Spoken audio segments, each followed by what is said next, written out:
Chapter 10. Sela the fox continued to complain. She must have a certain type of herb that was not in her kit. It could only be found in Mossflower Wood at the dark of night. Clooney listened to the fox's pleas, knowing that they were merely an excuse to gain her freedom. He paused as if to deliberate, watching the hopeful expression on Sela's face. I can see that you need this herb, so why don't you send your son Chickenhound to get it? Sela was never stuck for a ready answer. No, I'm afraid that's useless, sir. He's too young and inexperienced. Chickenhound wouldn't know where to start looking. Clooney nodded sympathetically. Aye, you're probably right. I suppose I'll have to stretch a point. You can go off to the woods to search for this vital herb, but be warned, fox. There will be 2 rats with you all the time. One false move, and I'll have that bushy tail of yours to trim the collar of my war cloak. Is that understood? Sela's head bobbed vigorously. Of course, sir. What reason would I have to play you false? I'm looking forward to a good share of plunder once I've healed you and Redwall is conquered. The huge tail snaked out and caressed the fox. Of course you are, my friend. How silly of me. Clooney actually smiled. Sela shuddered. That evening, Sela left the church, accompanied by Redtooth and Fangburn. Secretly, she could have danced with delight. Only 2 guards. With her knowledge of Mossflower, Sela could quite easily give them the slip for 15 minutes or so. Back at the church, Clooney had risen from his bed. He attempted an exploratory walk, leaning on his banner as he stumped gingerly around the room. Good. In a short while, he would be back to his old self again. Clooney spoke aloud to the picture of Martin, bound to his standard. That fox should easily give those idiots of mine the slip. Then she can deliver my false plans to your abbot. It's all going along quite smoothly. Bit of a blow for your side, eh, Mouse? Twilight tinged Mossflower Wood. Sela sniffed the breeze. She glanced up at the sky. It would soon be dark, and she could keep her rendezvous with the mouse abbot at the old stump. Redtooth and Fangburn were both unhappy and uncomfortable. For the last hour, Sela had led them through stinging nettles, swarms of midges, and marshy ground. They blundered along, hacking at the undergrowth with cutlass and spear. I think we must be somewhere near the mouse abbey, Fangburn said. Stow the gap. Keep your eyes on the fox, Redtooth snarled. I wish I brought some lanterns along with us, Fangburn whined. Redtooth's already dangerously thin patience snapped. He grabbed hold of his sniveling crony and started shaking him. Listen, thickhead. If you don't stop your moaning, I'll chop your tongue out with my cutlass. Do you hear me? Fangburn struggled free. Angrily, he jabbed at Redtooth with his spear. You dare try anything with that blunt old bread knife, and I'll spear your gizzard before you can blink an eye. Oh, you will you? Yes, I will, smarty rat. Then take that, big mouth. Ach! Punch me, will you? I'll soon show you. Together, the rats crashed into a prickly bush, kicking, biting, and pummeling each other. Claws, tails, and teeth came into play. They went at it hammer and tongs for several minutes, until Redtooth emerged the victor. His nose was bleeding, and he had lost a tooth, but he was in better shape than his opponent. Fangburn crawled miserably out of the wrecked bush. Both eyes were blacked, a chunk of his left ear was missing, and his whole body was covered in long, raking claw marks and prickles. He bent painfully to retrieve his spear. Seizing the opportunity, Redtooth landed him a mighty kick on the bottom. His nose plowed up a furrow of soil. Panting furiously, Redtooth berated Fangburn. You half-witted fool! Now see what you've done. While you were busy assaulting a superior officer, you let the fox escape. Fangburn sat up. He winced through discolored eyes. I let the fox escape? Me? Oh no, you're the one in charge. You let her get away, not me. Wait till I report this to Clooney. I'll tell him that you— Will you shut up? Redtooth yelled. It's no use us standing here arguing. We better get searching for the fox.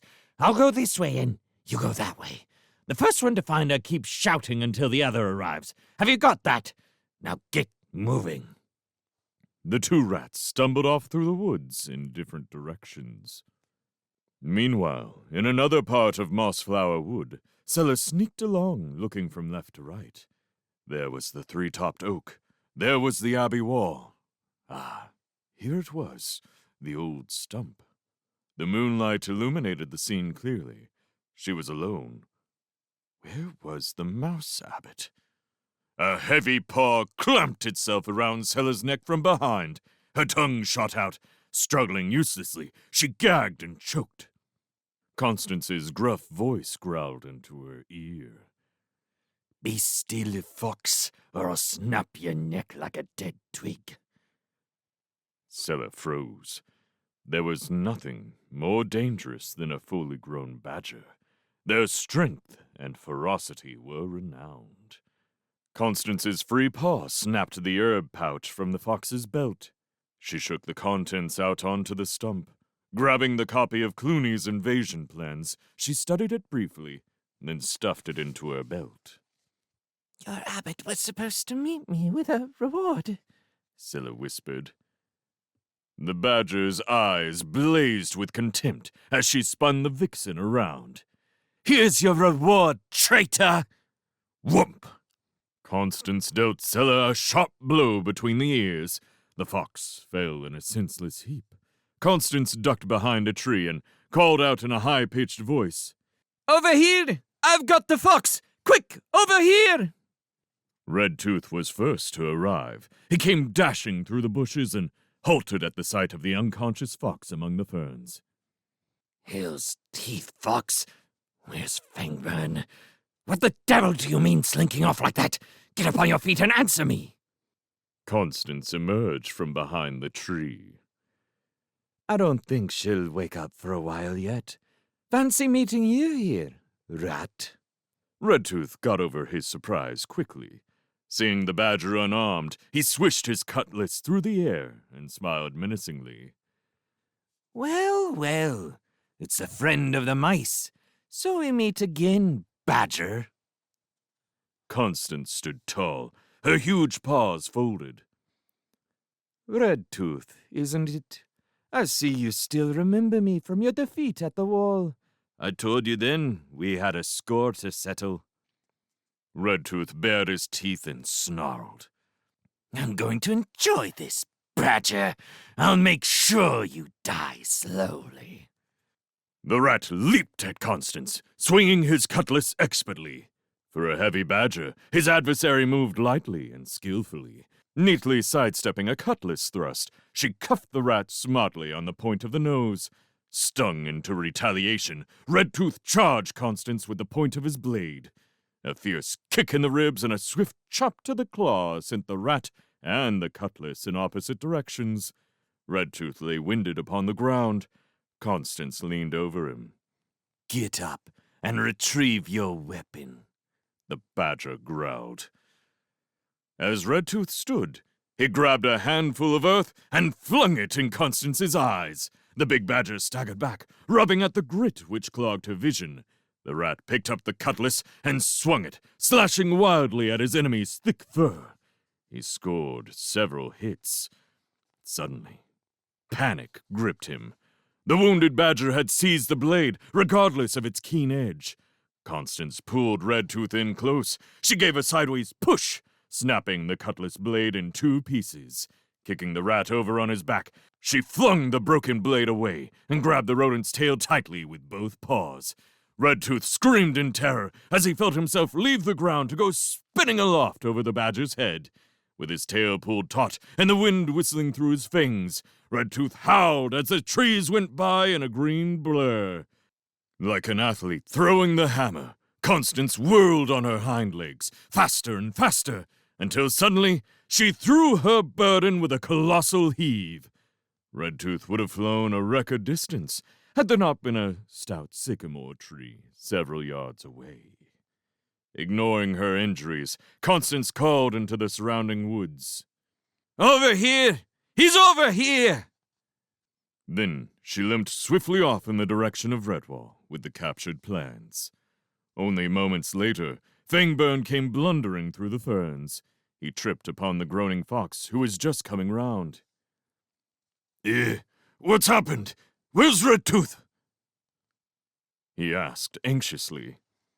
Sela sat up, rubbing her head, trying to recognize her surroundings. She saw the old stump littered with her herbs and potions. The pouch lay nearby. Holding her head with both paws, she tried to halt the thumping ache. Damn that badger's hide! She'd taken the plans from Cilla as if she were confiscating acorns from a baby mouse. So much for the rich rewards. Fangburn prodded Cilla with the spear. "Hey, you! Pay attention! I asked you where Redtooth is." Cilla probed a loosened tooth with her tongue. "Leave me alone. How should I know?" Fangburn persisted. "Now listen, Fox. I want to know what's going on here. I'm sure I heard Redtooth calling out, 'Hell's Whiskers, wait until Clooney gets to hear about this.'" Cilla pointed a shaky paw. "There's your rat, over by that sycamore yonder. Looks like he's had a spot of bother, too." Fangburn touched Redtooth with his foot. "He's dead! Look, this sword's been broken in two!"